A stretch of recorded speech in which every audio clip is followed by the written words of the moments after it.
साधु वंदितु सौवसिदे धुवमचलमणो ममंगदिं पते ओचामि समय पाउण मिनमो सुध केवली वणिदम नमः समय साराय स्वानुभूत्या चकासते चित् स्वभावाय भावाय सर्वभावांतरचिदे। समय सार जी ग्रंथादिराज के 262वीं गाथा में आचार्य देव कह रहे, मैं किसी को मारूं या न मारूं, ऐसे अध्यवसाय मात्र से जीव को हिंसा का बंध, पाप का बंध हो जाता। जीव मरो अथवा न मरो, उससे कोई लेना देना नहीं। किसको ये पाप लगेगा? जो ऐसा अध्यवसाय कर रहा है, जो ऐसा मलिन परिणाम कर रहा है, जो ऐसा अहंकार रस से भरा हुआ हिंसा का अध्यवसाय करता है, उसे बंद हो। बाहर की वह परिस्थिति बने या न बने, मरने आदि की या जिलाने आदि, और इसी को आधार रखकर 263 264वीं गाथा के ऊपर अपनी चर्चा चल रही है कि बाकी के 5 पाप, 4 बचे हुए पाप और 5 प्रकार के पुण्य इसी में भी घटित कर लेना। पाप के भाव और पुण्य के भाव को एक साथ रखने का सामर्थ्य किसका है? वस्तु स्वरूप का है, जिन धर्म का है, सर्वज्ञ का है। दोनों को एक साथ रख दिया। बस भूल कितनी सी है? मिथ्या अध्यवसाय साथ में पड़ा हुआ, मिथ्या अध्यवसाय। और हम मोक्ष मार्ग प्रकाशक जी के 226 नंबर पेज के आधार से भी चर्चा कर रहे हैं। ऐसे तो पूरा का पूरा जो प्रकरण है धर्म बुद्धि से धर्मधारक, इसी थीम पे चला है।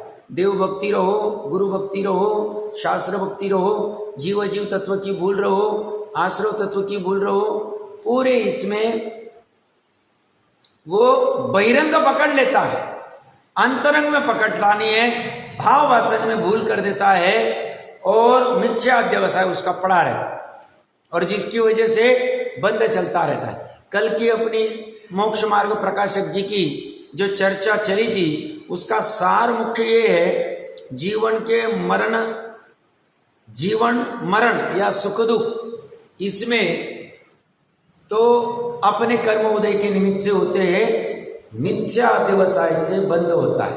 या कौन सा बंद होता है ये नहीं कहा, मात्र बंद होता है। और जिलाने में या सुखी करने में पुण्य बंद होगा, मारने में या दुखी करने में पाप बंद होगा, बट मिथ्या अध्यवसाय से बंद होता है। बस इतनी बात रखी।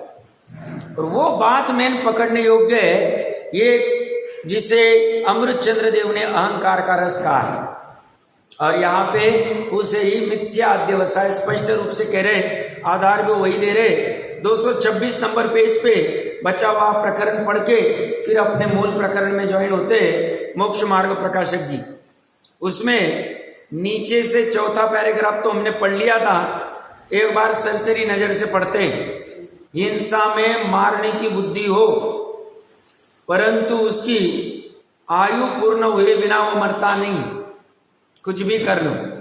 यह अपनी द्वेष परिणति से आप ही पाप बांधता है, बैठे बैठे पाप बांध लेता है। हमने उदाहरण लिया था सर्जिकल स्ट्राइक की, या कोई भी चीज, और ये सारा रात दिन चलता रहता, परिणामों का ठिकाना नहीं। इसलिए जितना बाहर में जुड़ा नहीं, उतने बंध के अवसर ज्यादा है। साहब आप ही कह रहे परद्रव्य से बंध नहीं होता है, आगे की 265वीं गाथा में यही चर्चा चली, मानते? फिर भी पर का संपर्क क्यों तोड़ने?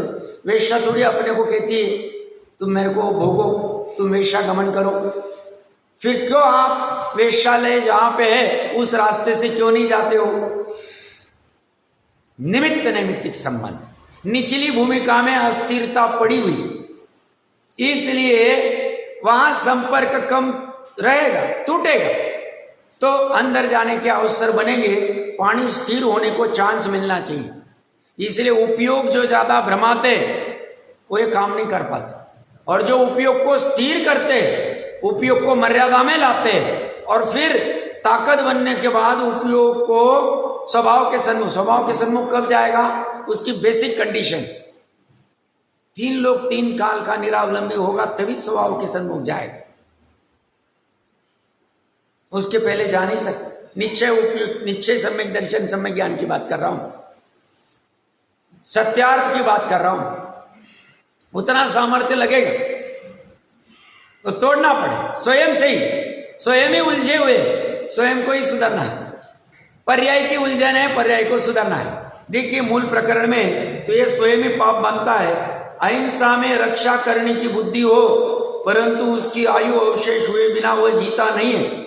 यह अपनी प्रशस्त राग परिणति से, इसे प्रशस्त राग का है, शुभ राग का है, पुण्य राग का है, पुण्य भाव का है, इससे आप ही पुण्य बांधता है। ऐसे ये दोनों है, क्योंकि बंधन तो अच्छा है ही। तो आपने कहां से लाया कि साहब दान करेंगे तो अच्छा है, पूजा करेंगे तो अच्छा है, स्वाध्याय करेंगे तो अच्छा है। तो स्वाध्याय करना नहीं क्या, मान्यता की बात चल रही। दान करना नहीं क्या, मान्यता की बात चल रही। मान्यता ठीक करो, अभी बाहर में दान करो, भक्ति करो, पूजा करो, बट मान्यता में रखो ये है। ये कैसे हो सकता है? फिर मजा नहीं आए, आना ही नहीं चाहिए मजा। मजा अगर दान व्रतशील तब भक्ति में आ रहा है तो त्रिकाली में मजा नहीं आ रहा है, त्रिकाली पकड़ में नहीं आ रहा है, बुद्धि पर्याय में ही, बुद्धि पर में ही। क्योंकि दान व्रतशील तब जितने भी विकल्पात्मक किए जाते हैं यह पर के लक्ष्य से किए जाते हैं। पर को मैं दान दूं, पर की मैं भक्ति करूं, पर का मैं वैयावृत्त आदि करूं, ये सब पर के लक्ष्य से होते। और जहां पर लक्ष्य है, स्वलक्ष्य तो श्रद्धा को कुछ भी करके होना ही चाहिए। तो ये कह रहे हैं अपनी प्रशस्त राग परिणति, ये दोनों है। जहां वितराग होकर ताकत है वितरागी होने की, तो दृष्टा ज्ञाता रूप प्रवर्ते, वहां निर्बंध है, वह बंध होगा नहीं। वह उपादेय है, वह कैसा है, परम उपादेय, करने योग्य इतना ही वितराग। क्यों? कल हमने सिद्धों का उदाहरण लिया। सिद्ध क्या करे, दृष्टा ज्ञाता दृष्टा है, झलक रहा है तो जान रहे, नहीं झलक रहा है तो नहीं जानेंगे, बट ऐसा होगा ही नहीं। उनको इच्छा नहीं जानने की, उनको तो 3 लोक के सभी स्वाद ख्याल में आ रहे, फिर भी ऐसी इच्छा नहीं कि आपका ये आइटम टेस्ट करके देख रहा है, ये आइटम अच्छा है, ये बुरा है। ऐसी राग द्वेष की बुद्धि नहीं। वैसे तो निचली भूमिका में ही छूट जाता है, बट हमने सिद्धों का उदाहरण इसलिए लिया पूर्ण निर्मल पर्याय में। अनंत तो भी 4 अघाती कर्म अभी भी बचे हैं, इस अपेक्षा से उनको नहीं खड़ा किया। या क्या कह रहे, जब तक ऐसी दशा न हो, कौन सी, वितराग रूप ज्ञाता दृष्टा होने की, तब तक प्रशस्त राग रूप प्रवर्तन करो। करो मतलब उपदेश ऐसा ही दिया है। अप्रशस्त राग मतलब अशुभ भाव, इसको मत करो। भूमिका अनुसार होगा वो बात अलग है, बट अगर आप कर सकते हैं तो प्रशस्त राग रूप ही प्रवर्तन करो। प्रशस्त राग रूप प्रवर्तन मतलब दान व्रत शील तप पूजा भक्ति आदि।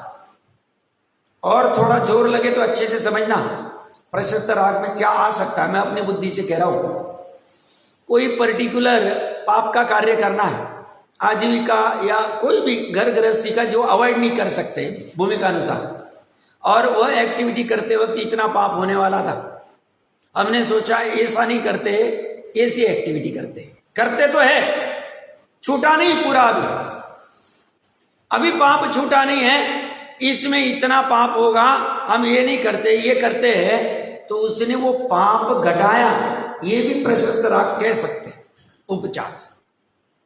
क्यों? उसने बुद्धि चलाई, उसने विवेक चलाया, नहीं नहीं ये काम नहीं करना, इसमें ज्यादा हिंसा है, ज्यादा पाप है, ज्यादा परिग्रह है, हम ये नहीं ये काम करें।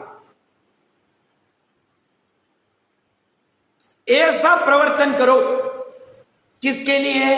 दुनिया के लिए नहीं, अपने लिए। क्यों करो? तो कह रहे क्योंकि ये वितराग रूप ज्ञाता दृष्टा नहीं हो पाता है। परंतु श्रद्धांत तो ऐसा रखो कि यह भी बंध का कारण है। करते वक्त श्रद्धान होना चाहिए। पूजा कर रहे, भक्ति कर रहे, थाली में से 8 द्रव्य चढ़ा रहे और ऐसा भाव आ साहब, फिर ये तो अच्छी भक्ति नहीं होगी। चलेगी ऐसी भक्ति। क्यों? निश्चय भक्ति करनी ही ना। 31वीं 32वीं 33वीं गाथा समय सारे निश्चय भक्ति करने के लिए ये बीच का पड़ाव हमने खड़ा किया। इसमें मजा ही नहीं आना चाहिए। एक दिन वो भी छूट जाए। क्यों? मुनिराज कहां ढूंढते बैठे 8 द्रव्य। मुनिराजों को सब झंझट है ही नहीं, तभी हमने उनको पंच परमिष्टि में स्थान दिया है। तो हमारा भी लक्ष्य ऊपर की दशा का होना चाहिए। तो वहां पे इसमें राग उपादेय बुद्धि होनी नहीं चाहिए। श्रद्धान होना चाहिए। ये बंध का कारण है। हे श्रद्धान में इसे मोक्ष मार्ग जाने तो मिथ्या दृष्टि ही होता है। बस जानने मात्र से हो गया, मिथ्या दृष्टि हो गई। ऐसा जानने मात्र से विकल्पात्मक तथा मिथ्यात्व अविरति कषायो, ये आश्रव के भेद है। यहां प्रमाण नहीं लिया, समय सार जी को फॉलो कर रहे, क्योंकि हमने आश्रव अधिकार में देखा था 4 प्रत्यय यही लिए कुंद देव ने। उन्हें बाह्य रूप से तो मानता है, परंतु अंतरंग में इन भावों की जाति को नहीं पहचानता। बाहर के जानता है, बाहर के जानता मतलब मिथ्यात्व में नीचे कहेंगे कुदेव कुरु धर्म को नहीं बजेगा, सुदेव सुगुरु सुधर्म को ही बजे। पर अग्रित मिथ्या तो छूटा नहीं। अग्रित मिथ्या तो क्या? ये वाला जो ऊपर 2 द्रव्य के बीच में एकत्व स्थापित करने वाला। मैं झूठ बोल सकता हूं, ऐसा जो अभिप्राय पड़ा है इसे, या मैं सत्य बोलता हूं, सत्य वचनों का कर्ता बना लीजिए। यह अग्रित मिथ्या खड़ा है। और ये चलता ही रहता है, बड़ा खतरनाक है। और मैंने कल कहा था स्वामी जी को ये वाला धर्म बुद्धि से धर्मधारक वाला ये बहुत जचल, क्योंकि क्रिया तो वो कर ही रहे, बट ये सूक्ष्म पकड़ नहीं आ रही थी। उन देखा रहे ये तो क्या बात कर, ये मिथ्या व्यवसाय तो पड़ा हुआ ये अंदर चलता रहा। ये कह रहे वहां अन्य देवादि के सेवन रूप गृहीत मिथ्यात्व तो मिथ्यात्व जानता है, परंतु अनादि अगृहीत मिथ्यात्व है उसे नहीं पहचानता। अपने में पर का अंश मिलाना ये अगृहीत मिथ्यात्व अनादि से चलता है। कोई किसी ने सिखाया नहीं। मैं बहुत बार कहता हूं अभी अभी जन्मा हुआ अच्छा है, 1 घंटा 2 घंटा हुआ है, किसी ने कुछ सिखाया नहीं, कुछ समझता भी नहीं, ऐसा हम मानते। और उसे हम थोड़ा सा कुछ ऐसा करें रोने लग जाए। अब हमने किया शरीर को, अमूर्तिक आत्मा को कुछ किया ही नहीं। अमूर्तिक आत्मा में सिर्फ जानने में आया कि यहां कुछ तो भी हुआ है, तुरंत रोने लगा। किसने सिखाया? 2 द्रव्य के बीच में एकत्व स्थापित करना, जिसे ऊपर मिथ्या व्यवसाय कह रहे, ये वो चलता है, उसे पहचानता नहीं। बाह्य त्रस स्थावर की हिंसा तथा इंद्रिय मन के विषयों में प्रवृत्ति उसको अविरति जानता है, परंतु हिंसा में प्रमाद परिणति मूल है और विशेष सेवन में अभिलाषा मूल है, उसका अवलोकन नहीं करता है। ये जो अभिलाषा और प्रमाद जो जीव की पर्याय, जीव की पर्याय, ये नहीं करना है। हम नहीं, सामयिक नहीं करनी, शुद्ध उपयोग नहीं करना, आलस हो जाएगा, बाद में देखिए। ये प्रमाद परिणति आदि जो होती है, बाह्य क्रोध आदि करना, उसको कषाय जानता है, परंतु अभिप्राय में राग द्वेष रहते उनको नहीं पहचान। राग द्वेष कहां है? अभिप्राय। अभिप्राय मतलब मान्यता। तथा बाह्य चेष्टाओं उसे योग जानता है, परंतु शक्तिभूत योगों को नहीं जानता है। अपने प्रकरण से रिलेटेड नहीं, इसलिए फटाफट पढ़ रहा हूं मैं। नीचे की 1-2 लाइन मुख्य पढ़नी मुझे। ऐसे आश्रव का स्वरूप अन्यथा जानता है। वहां राग द्वेष मोह रूप जो आश्रव आवे, उनका तो नाश करने की चिंता ही नहीं है। ये बहुत महत्वपूर्ण है। और बाह्य क्रिया अथवा बाह्य निमित्त मिटाने का उपाय रखता है, परंतु उनके मिटाने से आश्रम नहीं मिटता। बाह्य क्रिया मतलब वापस पर लक्ष्य, ये करूं ये नहीं करूं, हिंसा नहीं करूं अहिंसा करूं, ये बाह्य की क्रिया। इसमें और बाह्य निमित्त, इसको दूर करो इसको नजदीक करो, ऐसे उपाय रखता है, परंतु इससे आश्रव मिटेंगे नहीं, क्योंकि मेन तो अभिप्राय में राग द्वेष पड़ा हुआ है, और यही आश्रव भाव ये जीव का स्वयं का है। और वो राग भाव और द्वेष भाव भी इतना घातक नहीं, मोह रूप राग द्वेष भाव, मिथ्यात्यवसाय रूप राग द्वेष भाव, और उसके नाश की चिंता नहीं करता। उसके नाश की चिंता नहीं करता मतलब ये महत्वपूर्ण है। नाश की चिंता नहीं करता मतलब स्वयं ही मोह राग द्वेष उत्पन्न हो रहे हैं अपने में, और ये कैसे नाश हो सकते, ये उत्पन्न क्यों होते हैं? निमित्त रूप में कर्म का उदय है मानते हैं, बट ये कर्म का उदय पूर्व के बांधे हुए। अब उपाय क्या करना चाहिए कि जिससे ये मोह राग द्वेष घट जाए, पर में एकत्व कर्तृत्व आदि बुद्धि घट जाए, इसका उपाय नहीं करता, उपाय नहीं था, उल्टा राग द्वेष बढ़ाता। इसीलिए कल परसों की चर्चा चल रही थी, स्वाध्याय तो बहुत करते हैं, बट प्रसंग परीक्षा जब आती और तब ख्याल में आ जाता, कोई प्रसंग घटना में, तब उसकी टेस्टिंग हो जाती, अंदर से काम नहीं हुआ भाई। अंदर से काम होना जरूरी, और अंदर से काम कब होगा? जब ये उस आश्रव जो जीव के भाग उसके नाश की चिंता करे, तब। बाहर के पहनावे कुछ भी काम के, जैसे मैं बहुत बार कहता हूं, बाहर से सूट बूट कोट तो डाल दिया, थोड़ी सी लैंग्वेज इंप्रूवमेंट कर दी, और थोड़े टाइम में पता चलता है अंदर खोखला है, अंदर खोखला है। क्यों? अंदर जड़ मजबूत नहीं, ऊपर से पहनावा किया हुआ है, वो जल्दी उतर जाता। ये क्या करता है? बाहर में उपाय करता, उपाय बाहर में करना नहीं, उपाय अंदर से करना चाहिए, राग द्वेष स्वयं हटाना चाहिए। तो ये कह रहे द्रव्यलिंगी मुनि अन्य देवादि की सेवा नहीं करता है, हिंसा या विषयों में नहीं प्रवर्तता है, क्रोध आदि नहीं करता है, मन वचन काय को रोकता है, तथापि उसके मिथ्यात्वादि चारों आश्रव पाए जाते। मिथ्यात्व है तो बाकी चारों,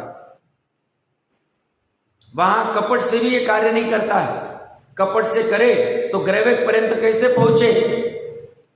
इसलिए जो अंतरंग अभिप्राय में, अंतरंग अपने अभिप्राय में मिथ्यात्वादि रूप रागादि भाव है, वे आश्रवे उन्हें नहीं पहचानता।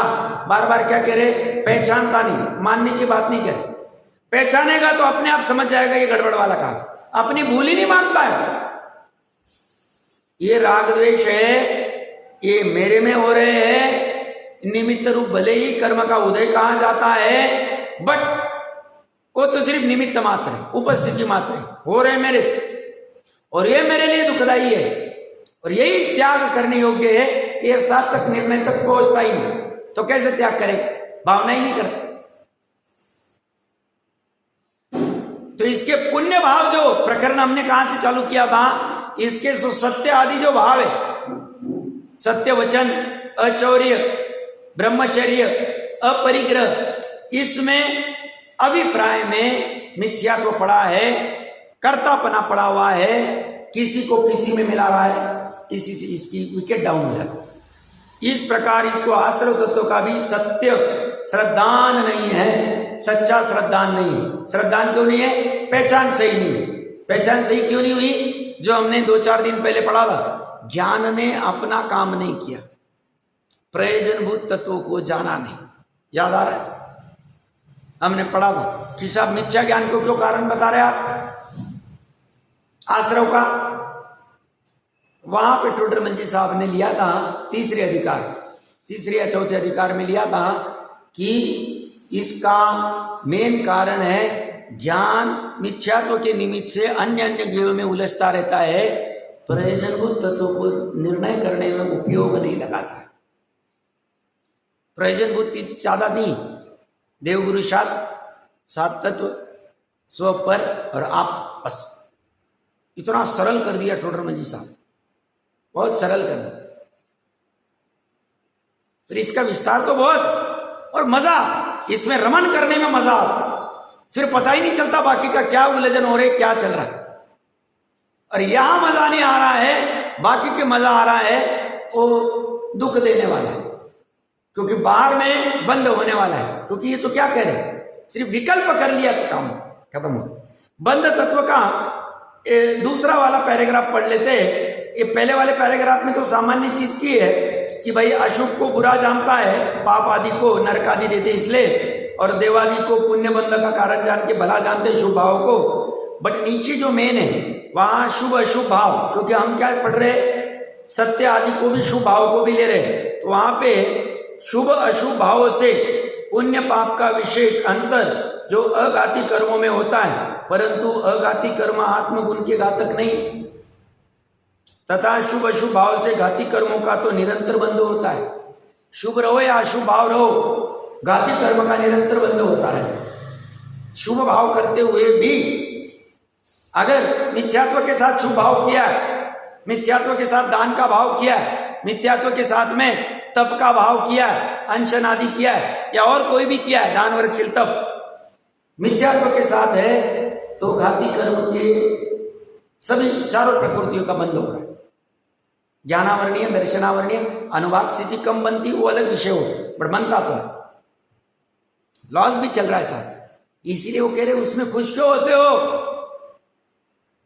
उसमें खुश होने योग्य नहीं, वो अघाती कर्म में, क्योंकि पुण्य पाप प्रकृतियां भेद कहां है, अघाती में। घाती कर्म की 47 प्रकृतियां, 4 कर्म की पूरी पाप प्रकृति। तो ये कह रहे हैं निरंतर उनका बंध होता है, पुण्य के भाव। ऐसा फीलिंग होता है हमें कभी, जिनेंद्र देव के सामने खड़े, अच्छा हम देव पूजा कर रहे, हमको 6 आवश्यक करने को कहे, ऐसे भाव होने चाहिए, तब वो शाबाशी देंगे, वो कहेंगे अभी ये बराबर पहुंचा है, बराबर आए, ये वस्तु स्वरूप के अनुसार चिंतन कर रहा है। उसका एक ही लक्ष्य होता, मेरे स्वभाव में पूरा स्थित कब हो जाऊं, बाकी सब करने योग्य कुछ भी नहीं। सब इसमें तो पूरा बाहर का मजा चला जाएगा। बाहर का मजा चाहिए किसको, अंदर में इतना मजा पड़ा हुआ है, अनंत काल तक भोगने वाले सिद्ध अवस्था। हमें तो ऐसी भावना होनी चाहिए, कब छटपटाहट होनी चाहिए, कब हम सिद्ध अवस्था को पहुंचे। इसमें क्या मजा रखा हुआ है बाहर। अभी यहां से बाहर जाते वक्त चिंतन करना, भूलना नहीं। कितनी आकुलता, कितना परावलंबन, कितना याचना करनी पड़ती, कितनी पराधीनता है। अरे उसको मैंने 9 बजे बोला था, 9:30 बजे बोला था, अभी तक आया नहीं, 10 मिनट हो गए। परावलंबन फील होना चाहिए। अरे मेरे को अभी ये काम करना था और अचानक लाइट चली, ये काम ही नहीं कर पा रहा हूं, वो चल ही नहीं रहा है, इंस्ट्रूमेंट नहीं चल रहा है, कुछ भी, व्हाटएवर। परावलंबन, ये परावलंबन ख्याल में है। और यहां तो कुछ भी परावलंबन नहीं, स्वावलंबन ही स्वावलंबन है, स्वभाव भावना में नहीं, यही चलता है, यही चलता है सब। इसमें तो पागलपन आ जाएगा, डिप्रेशन आ जाएगा, मेंटालिटी आ जाएगा। अरे कुछ नहीं होगा, घबराना नहीं। आते थे तो फिर अमृतचंद्र देव और इनको भी आता था, इसमें कुछ नहीं होता। इसमें तो बस ऐसा आनंद पुरुषार्थ उठता जाता है, आदमी आगे से आगे बढ़ता जाता। इसमें कभी नहीं है, बाहर में कभी भी आ सकता, कभी भी आ सकता। उसमें बाहर में पुण्य का कितना भी उदय हो, बाहर में पुण्य का उदय मतलब कितनी भी सामग्री पड़ी, उसमें भी आ सकता। क्योंकि बाहर में ये पुण्य का उदय तो है साधन रूप में, जिसे हम दुनिया पुण्य कहती, करोड़ों की संपत्ति आदि आदि, घर आदि सब पूरा। बट ये रह के भी यहां पे असाता का उदय है, दुख उत्पन्न हो। फिर कोई भी छोटी सी चीज पे भी दुखी हो जाए।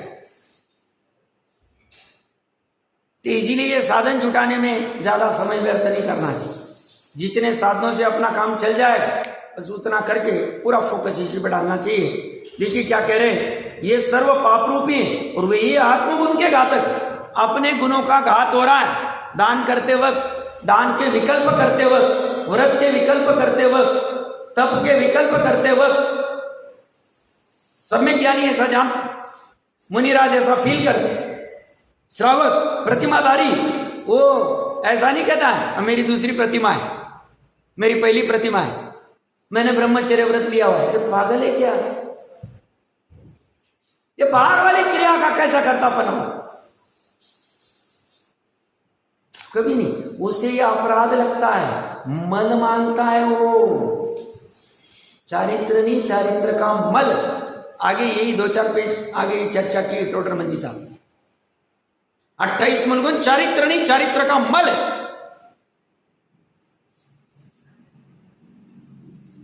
मान्यता की बात चल रही। आप कहेंगे कैसा?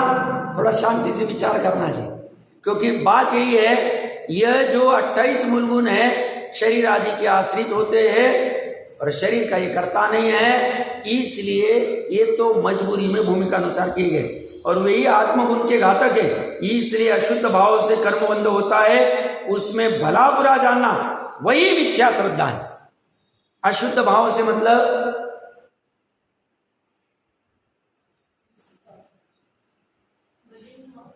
अशुद्ध भाव मतलब शुभ और अशुद्ध दोनों अशुद्ध भाव। शुद्ध भाव मतलब शुद्धोपयोग और अशुद्ध भाव मतलब विकल्पात्मक शुभ या अशुभ वाला राग या द्वेष। ये दोनों के दोनों से कर्म बंधन होता है। उसमें शुभ भाव, शुभ वाला अशुद्ध भाव बुरा भला और अशुभ वाला भाव बुरा, ऐसा जानना वही मिथ्या श्रद्धा। और इसको पकड़ा कैसे है? ये जो 263 264वीं गाथा में चर्चा चल रही है, यही पे इसको टैप किया कुंद कुंद देव। और इसी को फॉलो करते हुए टोडर मंजी साहब सरल भाषा में कह रहे, ये मिथ्या अध्यवसाय, मिथ्या श्रद्धा, मिथ्या परिणाम, मलिन अध्यवसान, अहंकार का रस, यही संसार का कर्म बंधन का कारण। भले पुण्य से थोड़ा बहुत देवगति मिल जाए, कितनी मिली? 2000 सागर अधिक में 1300 सागर देवगति मिली पुण्य के बाद। फायदा कितनी बार मिली? अनंत बार। अनंत बार कैसे साहब? अनादिकाल से तरस पर रहे चले साहब, हमें क्या पता नित्य निकुंज से कब निकले? केवली को पूछ ले, केवली को पूछ लेंगे, अब पूछ नहीं सकते। तो ये मिथ्या श्रद्धा नहीं। इस प्रकार ऐसे श्रद्धा से बंध तत्व का भी सत्य श्रद्धा नहीं होता है। तो सारांश इतना है, पूरा प्रकरण अलग से पढ़ लेना, कभी कुछ चर्चा करनी रहेगी तो कभी भी कर सकते हैं। यहाँ पे पूरे प्रकरण में यही थीम चली है, मिथ्या अध्यवसाय को मुक्ति की। वो छूटा नहीं, उसको अंतरंग पकड़ बराबर नहीं आई है। और अगर एक पेज थोड़ा सा पीछे जाए तो इसे सप्त तत्व का अन्यथा रूप जहां चालू हुआ 224 नंबर पेज, वहां पे पहली लाइन, शास्त्र में तत्वार श्रद्धानम सम्यक दर्शनम, ऐसा वचन का है। इसलिए शास्त्रों में जैसे जीवादि तत्व लिखे वैसे आप सीख लेते हैं और वहां उपयोग लगाता है, औरों को उपदेश देता है, परंतु उन तत्वों का भाव भाषित नहीं होता है। ये गजब। ये पूरा जोर कहां लगाना चाहिए पता है?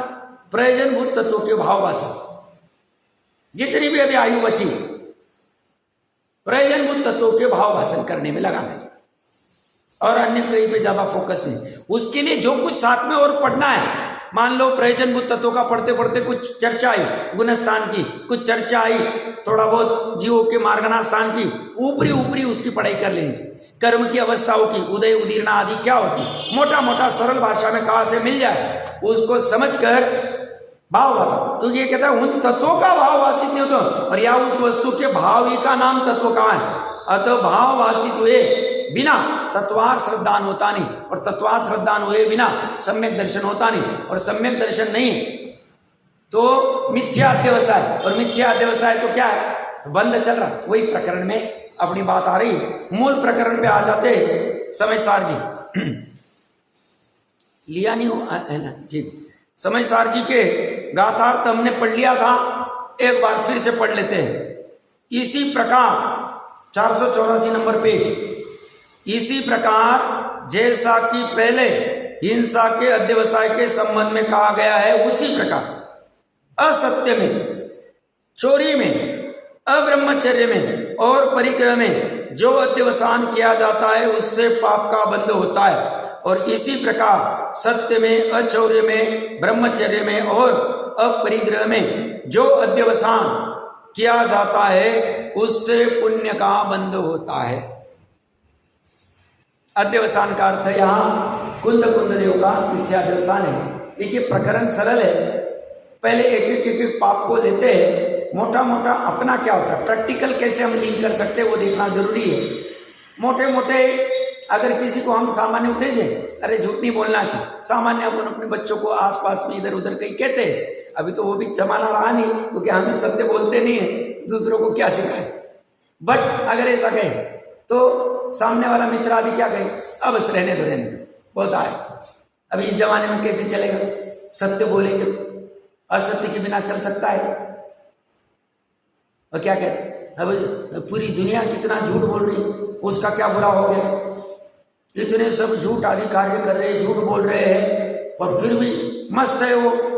और हमने क्या बोल दिया सिर्फ कि पापा घर पे नहीं है, या हमने सिर्फ बोल दिया 2 मिनट में आता हूँ, गया नहीं मैं, या 2 मिनट में फोन करता और फोन नहीं किया, और तो आप कह रहे हैं अब इससे मिथ्यात्व अध्यवसाय और इससे पाप बंद हो रहा है।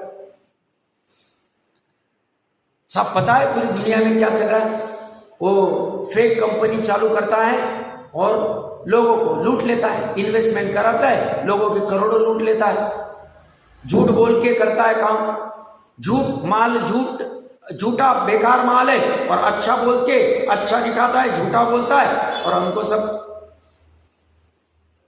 डुप्लीकेट। पूरा मार्केट में क्या क्या चल रहा है, और आप कह रहे हैं झूठ नहीं बोलना चाहिए और उससे बंद का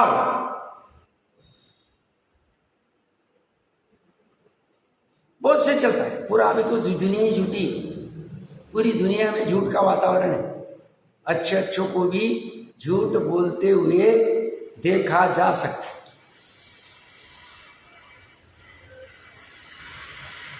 ये कह रहे झूठ बोलना या न बोलना, इससे पाप बंद तो जो हो रहा है वो तो अलग बात, बट मैं झूठ बोल सकता हूं, इससे तुम्हारा मिथ्यात्व वाला पाप बंद होगा।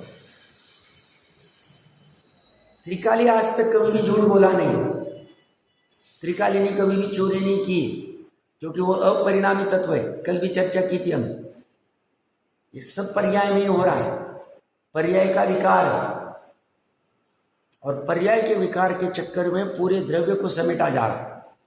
पूरे को चोर कहा जा रहा है, पूरे को झूठा कहा जा रहा है, पूरे को परिग्रही कहा जा रहा है, पूरे को हिंसक कहा जा रहा है, और होना ही चाहिए।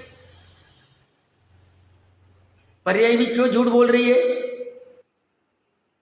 क्योंकि उसे झूठ और सत्य से रहित जो अपना स्थायी स्वभाव है उसकी खबर नहीं।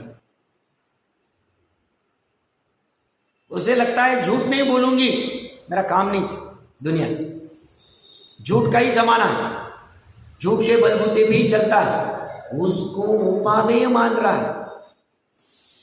पाप को भी, पुण्य का तो अलग से चर्चा चलेगी। कोई कहेगा साहब कहाँ उदय में दिख रहे, इतना पाप बंद कर रहे, आप बोल रहे पाप बांधता है, दुख भोगना पड़ेगा, कहाँ दुखी हो रहे, दुख फल दुख में आए। ज्ञानी कहते हैं तुम्हें कर्म व्यवस्था समझ में नहीं आती, अभी वर्तमान में जो बांध रहा है जरूरी नहीं अभी कभी उदय में आए। कर्म व्यवस्था कहती है आबादा काल तक तो उदय में आता ही नहीं,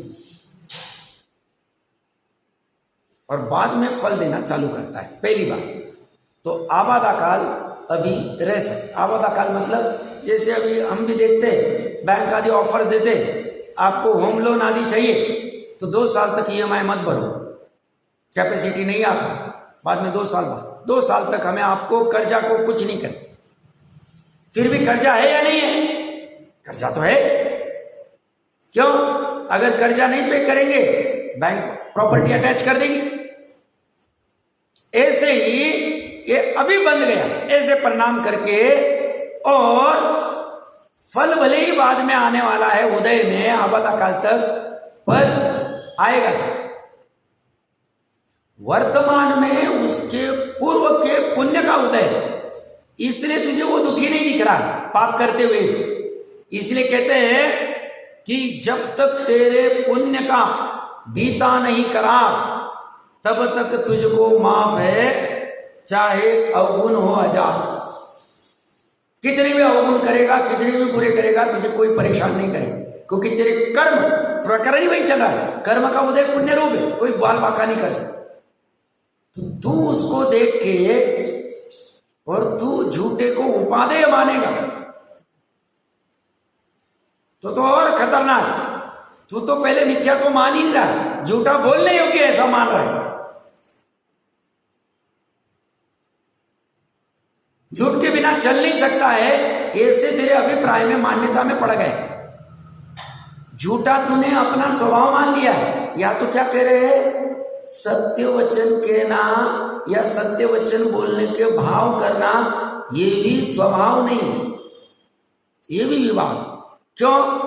ये सत्य वचन में बोलूं ऐसा भाव, ये पर्याय, ये परलक्ष्य से उत्पन्न होती। स्वलक्ष्य में सत्य वचन बोलूं ऐसे भाव उत्पन्न नहीं होते, नहीं तो सिद्ध अरंतों को उत्पन्न होने लग जाएंगे। स्वभाव किसे कहेंगे? जो अनादि निधन है। एक समय का कभी भी स्वभाव नहीं हो सकता, विकारी हो सकता। यहां सत्य वचन बोलना यह भी विकार है, विभाव है, और उसमें सत्य वचन बोलने के भाव में अहम करना, एकत्व करना, यह बंध का कारण है, ऐसा कहा जा रहा है। और तू क्या कह रहा है? असत्य के बिना चल ही नहीं सकता, झूठ के बिना चल ही नहीं सकता। सब कौन दूध का दूल्हा है? अरे दुनिया क्या कर रही है, तू जा, तुझे सूक्ष्म में उतरना। और ये क्या करता है? बांधता। ज्ञानी कहते हैं ये वाली कर्म सत्ता इतनी खतरनाक है, तो अभी झूठ को उपादेय रूप या जो भी कोई भाव से कर्ता रूप, एकत्व रूप से अभी विकल्प करेगा असत्य का या झूठ का, अभी तुझे बंद हो। यहां पे कोई एफआईआर नहीं निकलेगी, कोई एफआईआर लॉन्च नहीं होगी, यहां पे कोई वारंट नहीं निकलेगा, यहां पे कोई पुलिस आएगी नहीं, यहां पे कोई जेल में डालेंगे नहीं, यहां पे कोई तारीख पे तारीख चलेगी नहीं, यहां पे कोई बेल मिलेगी नहीं, छूट दे देवे। गोपाल दाजी बरिया क्या कहते हैं? ये कोर्ट ऐसा है जहां दूध का दूध और पानी का पानी हो, या अच्छों को स्थावर आदि में डाल दिया जाता है। यह व्यवस्था में कोई रियायत नहीं। वो बाहर की तू कितनी भी रियायत करके खुश हो, बट जो अलौकिक जगत की जो व्यवस्था है, कर्म व्यवस्था है वहां, और तू उस अज्ञानी को देख के, जिसको तो अभी संसार में बहुत रुल रहा है, उसको देख के तू झूठ बोलने को उपादेय मानता है, अपना स्वभाव मानता है, उसके बिना होगा नहीं। तू कैसे सुधर सकता? तू सत्य की तो बात ही नहीं करेगा, और उल्टा क्या कह रहा है तू? सत्य बुरा, सत्य का जमाना नहीं रहा। मैंने कभी कहा होगा, राजा हरिश्चंद्र का नाटक देखने बहुत से लोग गए, उसमें एक व्यापारी वणिक गया। वणिक तो वणिक ही होता। बाहर आया नाटक देखने के बाद में, किसी ने ऐसी पूछा प्रतिक्रिया रूप में, कैसा लगा? देखा सत्य का जमाना नहीं, झूठा ही बोलना चाहिए। सत्य बोले तो देखो उसके कितने हाल हो। सीखने क्या जाना था उसको कि इतने हाल होते हुए भी सत्य से चिगा नहीं। और ये क्या सीखता है? ये कह रहे तुझे हे उपादेय, कथंचित उपादेय आदि में कुछ भी भेद समझ नहीं रहा है। और वो क्या रहा है? जैसे ये मुनि आदि को, व्रती आदि को अभक्ष्य आहार देके भी क्या कहता है? मन शुद्ध, वचन शुद्ध, काय शुद्ध, भोजन शुद्ध, ये शुद्ध, वो शुद्ध। ये कह रहा है तू कितना खतरनाक काम कर रहा है। ये पढ़ना ही है। झूठ बोल के तू मानता है मेरी दुनिया कोई देख नहीं रही है, किसी को पता नहीं चल रहा है, मेरा कोई बंद नहीं हो रहा है, तू डूब रहा है।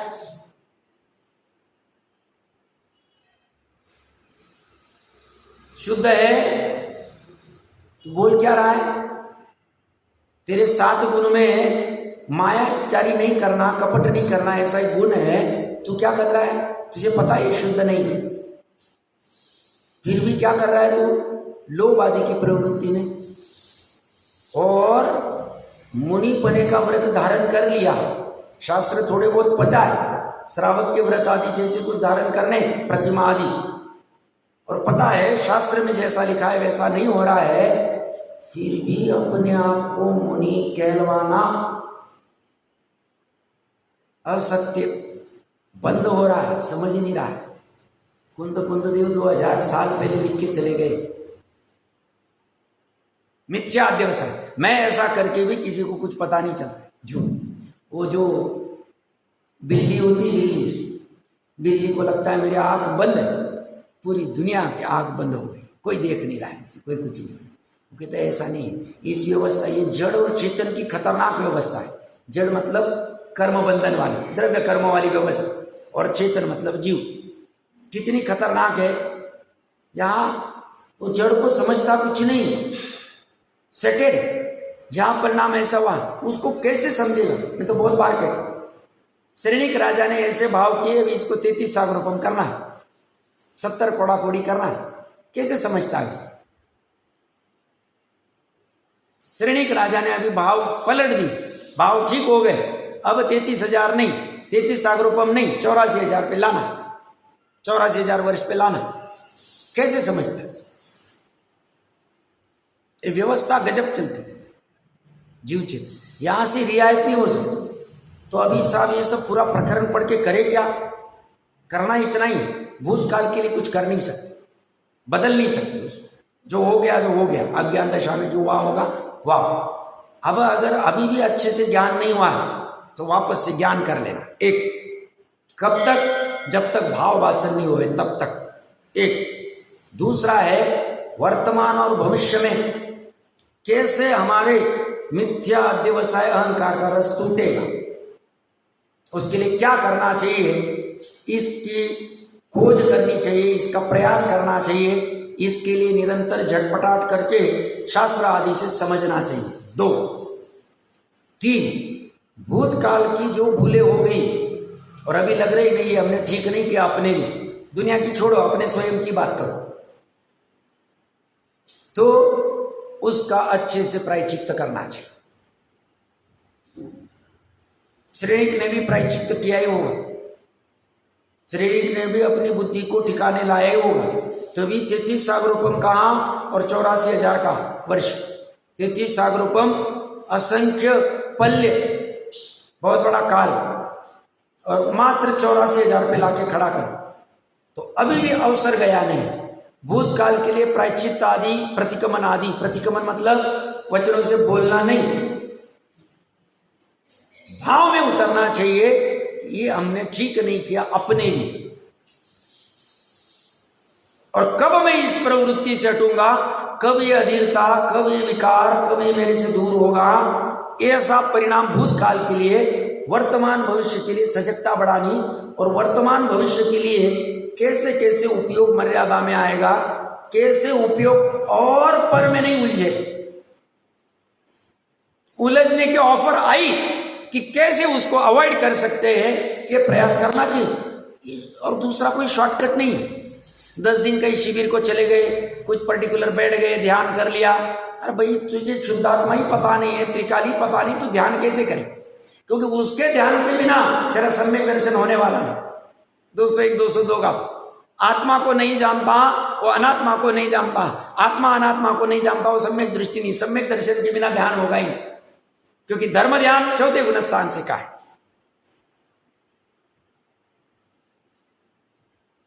तो ये सब उलझन में पड़ना नहीं, ज्ञान ठीक से कर लेना। और ज्ञान ठीक से नहीं हुआ है तो पहले सो एग्री कर लो कि भाई ज्ञान से ठीक से नहीं हुआ है। एग्री नहीं करेंगे तो भ्रम में रहेंगे। हाँ हमने बहुत पढ़ लिया, बहुत देख लिया है, बहुत समझ लिया है, बट टोटरमल क्या कह रहे हैं अभी? भाव वासन नहीं हुआ है, परीक्षा नहीं हुई, निर्णय नहीं हुआ, हाँ ये सही है, अन्य नहीं, अन्यथा नहीं, अन्य प्रकार नहीं, तब तक प्रयास करना चाहिए। यही इसका उपाय है। बाकी दूसरा शॉर्टकट कुछ कहेंगे, इसमें शॉर्टकट नहीं। और इसके जैसा शॉर्टकट क्या है? कितना स्वावलंबन है, शास्त्र है, हम मतलब हमारा ज्ञान की पर्याय है, और कुछ भी नहीं चाहिए। शास्त्र पढ़ने की कला सीखनी, कुछ नहीं चाहिए, शास्त्र फ्री में अवेलेबल। संघ बहुत अच्छा है यार, शास्त्र जिनवानी भरी हुई बराबर, सब चाहिए, जो चाहिए वो अवेलेबल वर्तमान। और क्या चाहिए? कुछ नहीं चाहिए ज्यादा, परावलंबन भी नहीं किसी का। ये प्रयास करना चाहिए। और बाकी पापों की क्या क्या कुछ हो सकते हैं इसकी थोड़ी सी चर्चा करते फिर आगे बढ़ते हैं।